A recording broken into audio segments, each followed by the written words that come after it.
जी अस्सलाम वालेकुम स्टूडेंट्स, उम्मीद है खैरियत से होंगे। आपकी तैयारी भी अच्छे से चल रही होगी। अब तक आपने ऑप्शनल्स अपने सेलेक्ट कर लिए होंगे और आपको एक बेसिक नो आ गई होगी कि सीएसएस है क्या, इसके कितने पेपर्स हैं और ये कैसे आपने तैयार करना है और लेके चलना है। सो अब क्योंकि हम थोड़ा सा पेपर्स के नज़दीक आ गए हैं, so what we have decided is कि हम करंट अफेयर्स को देखेंगे। ये बेसिकली वो सब्जेक्ट है जो एग्जामिनर बिल्कुल एंड पे आके जब पेपर्स बन रहे होते हैं तो वो लेटेस्ट इवेंट्स में से सब्जेक्ट्स टॉपिक्स उठाते हैं। बट कुछ topics on the other and ऐसे भी हैं जो कि एवरग्रीन है। फॉर एग्जांपल इकोनॉमी है, पॉलिटिकल स्टेबिलिटी कह लें या पॉलिटिकल इवेंट्स कह लें। फिर उसके बाद हमारे पास कॉन्स्टिट्यूशन है, विमेन है, एजुकेशन है, क्लाइमेट चेंज है, रिलीजन है। ये वो चीज़ें हैं जो हर साल आती आती हैं किसी ना किसी फॉर्म में, चाहे वो करंट अफेयर्स में आए, पाकिस्तान अफेयर्स में आए, ऐसे में आए, तो ये आ जाती हैं चीज़ें। ये हमारा आज का जो टॉपिक है जो हम देखना चाहेंगे, that is economic outlook of Pakistan. एक बेसिक नो हाउ लेंगे कि इकोनॉमी पाकिस्तान की है क्या और इसका चैलेंजेस क्या हैं और आगे वे फॉरवर्ड क्या है। सबसे पहले हम अगर देखें तो हिस्टोरिकल पर्सपेक्टिव देख लेते हैं। इनिशियल फेज है फ्रॉम 1947 टू 1958, जो कि हमें आ रहा है फेज ऑफ इंस्टीट्यूशन बिल्डिंग, क्योंकि आफ्टर पार्टीशन पाकिस्तान को एक पूरा स्क्रैच से या ज़ीरो से कहें तो स्टार्ट करना पड़ा।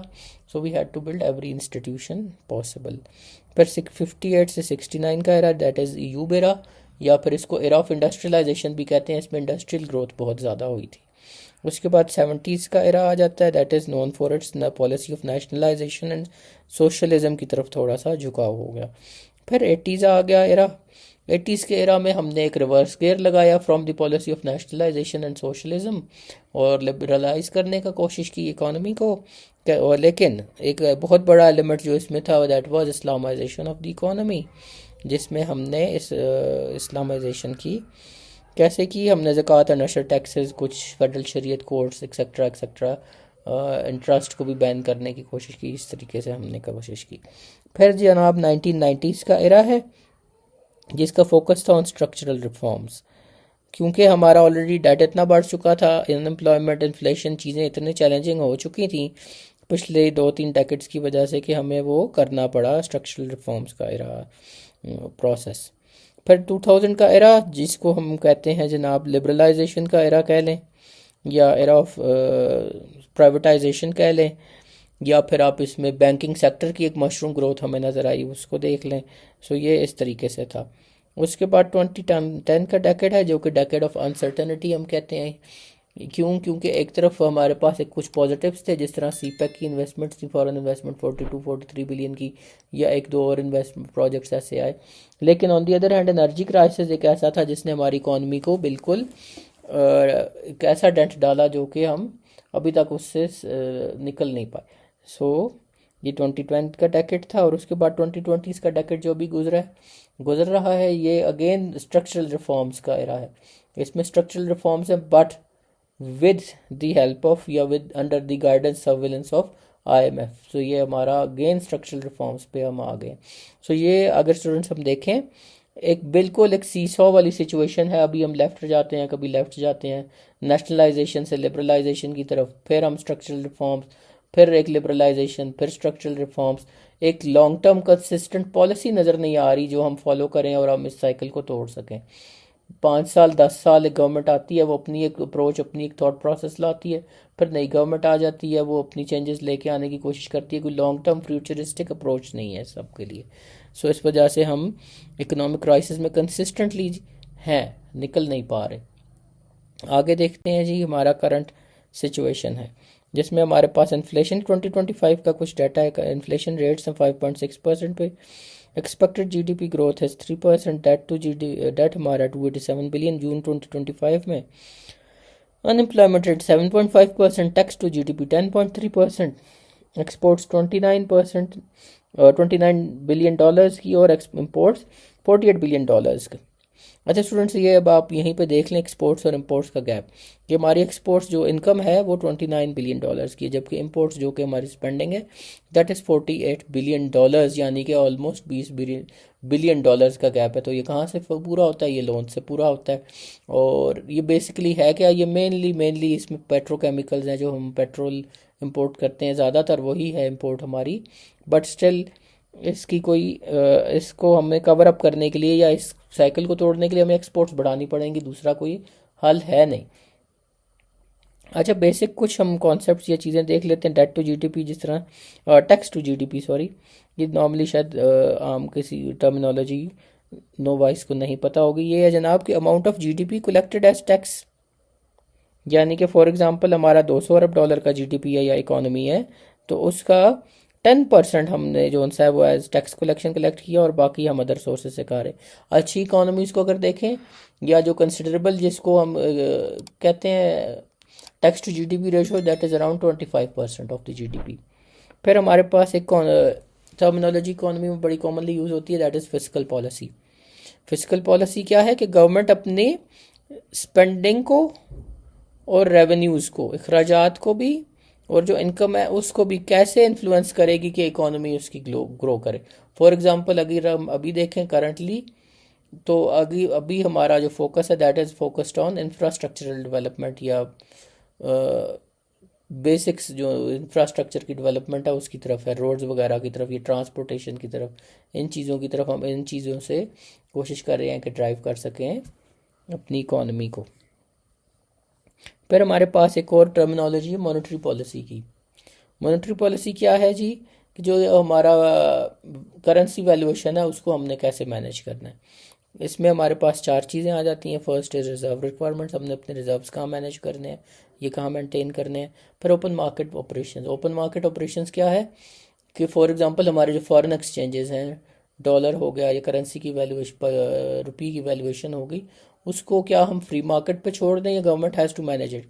फॉर एग्जांपल पिछले काफ़ी अरसे से हमारा जो डॉलर का रेट है दैट इज़ अराउंड 280-282, ये गवर्नमेंट ने मैनेज किया हुआ है, that is why it is around hair. Otherwise अगर हम फ्री मार्केट पे छोड़ दें तो हो सकता है ये बढ़ जाए या हो सकता है कम भी हो जाए। बढ़ने के चांसेस डेफिनेटली ज़्यादा है कंसिडरिंग आवर इकोनॉमिक सिचुएशन, लेकिन इसको गवर्नमेंट ने मैनेज किया हुआ है।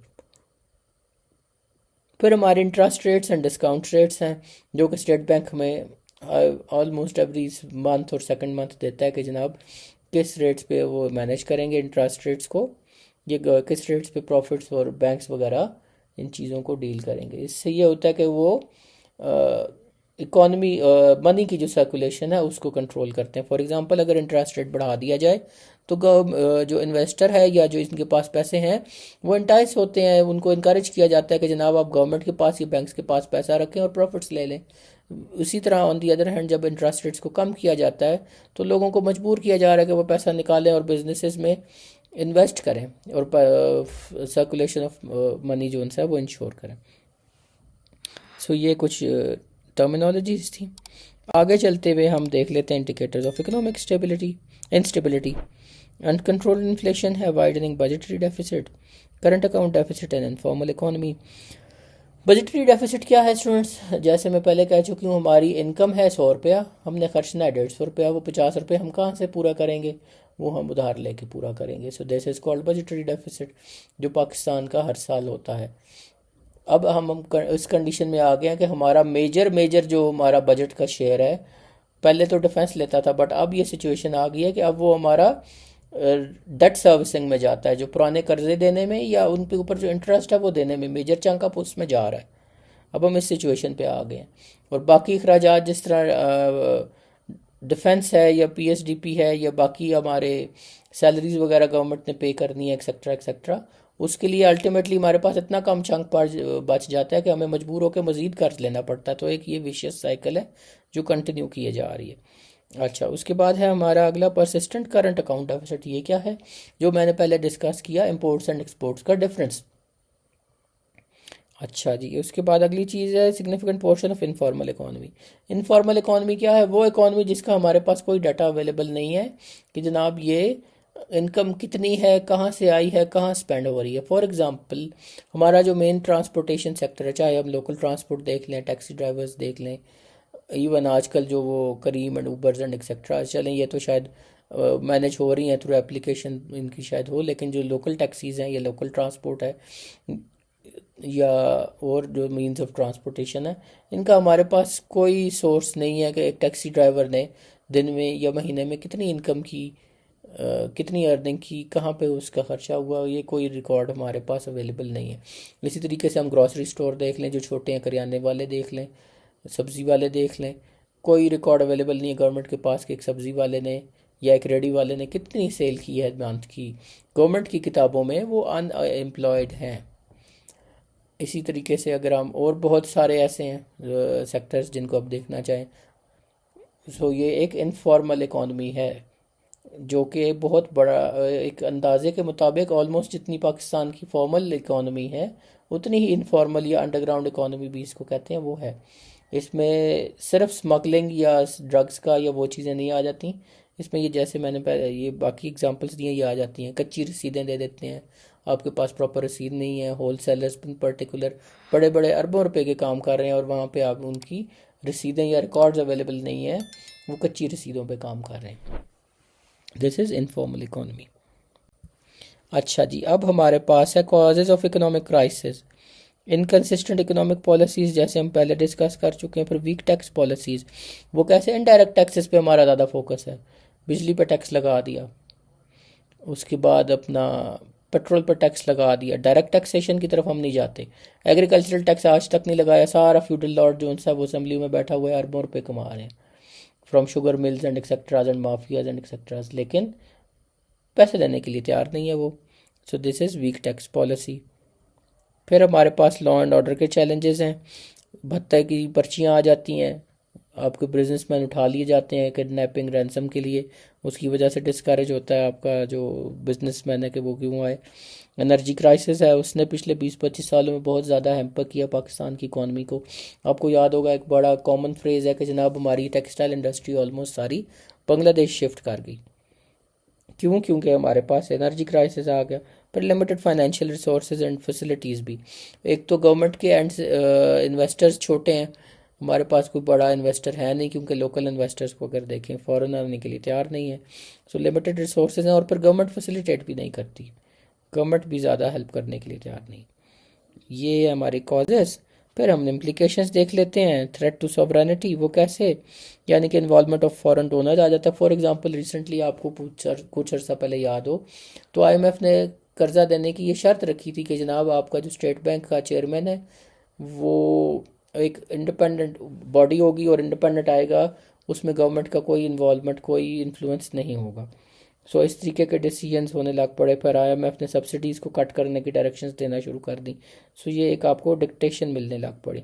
फिर लिमिट्स आ जाती हैं ऑन डिफेंस बजट। डेफिनेटली जब इकोनॉमी आपकी छोटी होती जाएगी, रिसोर्सेज नहीं है, तो फिर हमें अपनी स्पेंडिंग कम करनी पड़ती है। फिर पॉलिटिकल सॉवरेनिटी को रिस्ट्रिक्शंस आ गई। कैसे, पाकिस्तान अगर सीटो सेंटो का मेंबर बना, या बाद में आके अफ़गान सोवियत वॉर का मेंबर बना, या जो बाद में अमेरिकन इन्वेजन थी अफ़गानिस्तान उसका मेंबर अगर बना, तो उसके पीछे मेन रीज़न इकॉनमी थी कि हम इकोनॉमिकली इतने सबड्यूट थे कि हम उन चीज़ों को रेजिस्ट ही नहीं कर सके।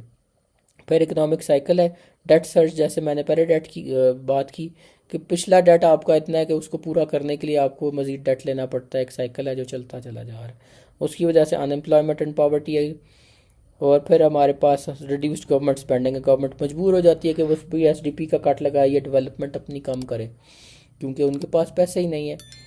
फिर हमारे पास आ जाते हैं mass migration and brain drain. ये सोशोलॉजिकल एंड पॉलिटिकल चैलेंजेस में है, क्योंकि हमारे पास यहाँ पे एम्प्लॉयमेंट्स नहीं है, कोई फ्यूचर नहीं है, तो लोग जो पढ़े लिखे हैं वो बाहर जाने लग पड़े। साइकोलॉजिकल इश्यूज भी आ गए एंड लिविंग स्टैंडर्ड्स हमारा कंप्रोमाइज़ होने लग पड़ा, पर्टिकुलरली लोअर मिडिल इनकम का। लास्ट हमारी प्रोविंशियल डिसहार्मनी का एक एलिमेंट आ गया। वो कैसे कि प्रोविंसेस आपस में झगड़ रहे हैं कि जनाब हमारे रेवेन्यूज़ कम क्यों है, हमें कम शेयर मिला है, इसको ज़्यादा मिला है, एंड एक्सेट्रा एक्सेट्रा। एंड पे हम बात कर लेते हैं रिकमेंडेशंस कि हमें करना क्या होगा। स्ट्रिक्ट अकाउंटेबिलिटी लानी होगी। गवर्नमेंट का एक अंदाज़ा है, एक अंदाजे के मुताबिक, बल्कि जो रिसेंट अभी सर्वेज हुए हैं उसके मुताबिक साल का 200 से 250 अरब डॉलर जो है गवर्नमेंट नुकसान कर रही है, करप्शन की नज़र कर रही है, वो पैसा करप्शन की तरफ जा रहा है। ठीक है, सो ये एक बहुत बड़ा चंक है considering the economic conditions of Pakistan. इसको कंट्रोल करने की ज़रूरत है। फिर इम्प्रूव करने की ज़रूरत है टैक्स टू जीडीपी रेशो। जैसे मैंने पहले कहा कि एक अच्छा जो टैक्स टू जीडीपी रेशो है वो अराउंड 25% कंसिडर किया जाता है, जबकि हमारा 10% पे आके अभी मुश्किल से पहुंचा है। उसके बाद है हमारे पास जनाब promoting small and medium enterprise. Students, foreign direct investment किसी भी मुल्क के लिए नो डाउट अट्रैक्शन होती हैं, लेकिन सबसे बड़ी चीज़ होती है अपनी लोकल इंडस्ट्री को सपोर्ट करें, उसको खड़ा करें। उसके लिए एक बड़ी इन्वेस्टमेंट तो शायद कोई भी नहीं ला सकता, छोटी जो स्मॉल एंड मीडियम एंटरप्राइजेज हैं उनको असिस्ट करने की ज़रूरत है कि वो छोटे कारोबार से छोटी चीज़ों से शुरू करें और फिर वो करते करते एक बड़ा जायंटिक एमएनसी मल्टीनेशनल बन सकती हैं। अगली चीज़ है हमारे पास for facilitating foreign investment. Students, Pakistan में लेबर की कमी नहीं है और लेबर कॉस्ट भी हमारी कम है। गवर्नमेंट अगर कंसिस्टेंट टैक्स पॉलिसीज ले आए, एनर्जी क्राइसिस का इशू सॉल्व कर दे और कुछ हद तक उनको फैसिलिटेट कर दे, तो Pakistan does have scope for foreign investments. Last हमारे पास चीज़ है controlling government spending. Government spending control करने की ज़रूरत है। कैसे? गवर्नमेंट फॉर एग्जांपल आईएमएफ ने रिसेंटली, अगर आपने देखा हो तो, बहुत बड़ा फिंगर पॉइंटिंग की थी टुवर्ड्स जो हमारी पेंशन्स जाती हैं या जो हमारे स्टेट ओन एंटरप्राइजेस के लॉसेज हैं, जिस तरह पीआईए है, स्टील मिल्स है, एक्सेट्रा एक्सेट्रा। 200 के करीब ऑर्गेनाइजेशंस हैं, यूनिट्स हैं या ऑर्गेनाइजेशंस हैं जो लॉसेस में जा रही हैं, गवर्नमेंट उनको फंड किया चला जा रहा है। पर गवर्नमेंट की अपनी सब्सिडीज़ आ जाती हैं, गवर्नमेंट के अपने जो प्रिविलेजेस एंड पर्क्स हैं अपने ब्यूरोक्रेसी के, पॉलिटिशियंस के, वो आ जाते हैं।